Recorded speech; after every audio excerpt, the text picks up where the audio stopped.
Thank you for joining me. My name is John Harrison. I'm the Executive Director of SASB, Society of American Small Business Accountants.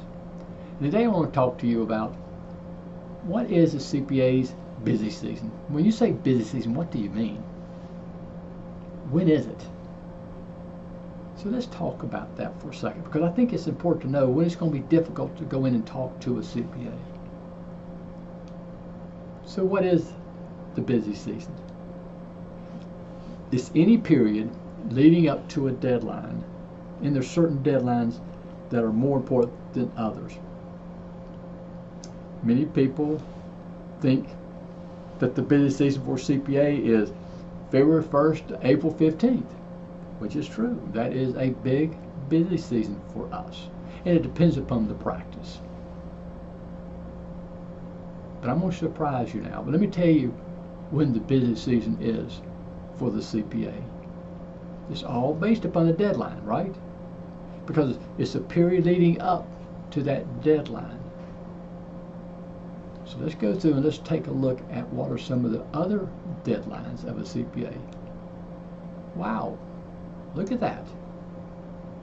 See, I tell people the busy season for me has always been January 31st. January 31st, I've got to get all the W-2s. I've got to make sure all the employees have addresses, Social Security number, 1099s. That is a terrible, terrible deadline for a CPA. And then as soon as that's over, up comes the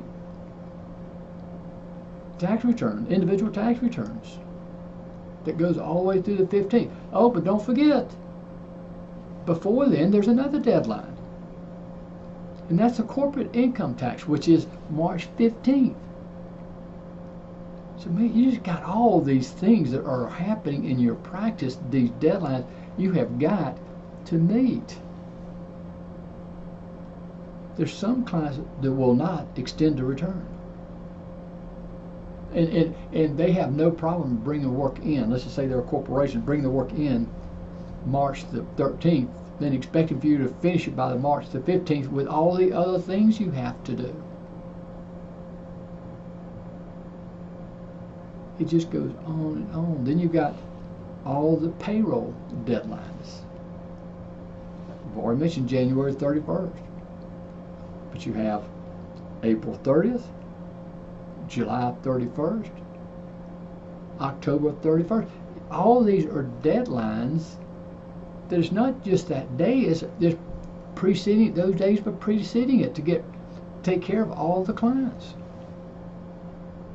Then, just when you're about to take a breather, September 15th comes along, and guess what happens? You've got all the people that extended their corporate returns, you've got to get all those out. And then you get finished with that, and all of a sudden you got the individual extension date, which is October 15th. And I didn't even bring up the partnership returns. I didn't bring up any of the consultation that's required, the IRS audits that I need to go on. The CPA is under the gun with one deadline after another. So when you have a problem meeting with them and they're saying, well, I'm busy right now, just understand they're probably telling you the truth. Especially when they know that you're there for one reason and one reason only. You want referrals from them. So that's why we've developed a program in which, if you put it together successfully like we tell you to do and train you to do, they'll meet with you whenever you want. And if you remember this was a program called the Referral Network, where a team of professionals get together to help each other in the prospecting area, of which the CPA is going to benefit, I believe, the most.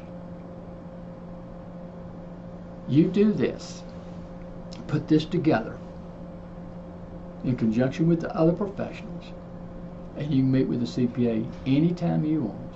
And that's a bit of an exaggeration. But if you want to meet with them, let's just say once a week for lunch with all the professionals together, they probably would be happy to do it.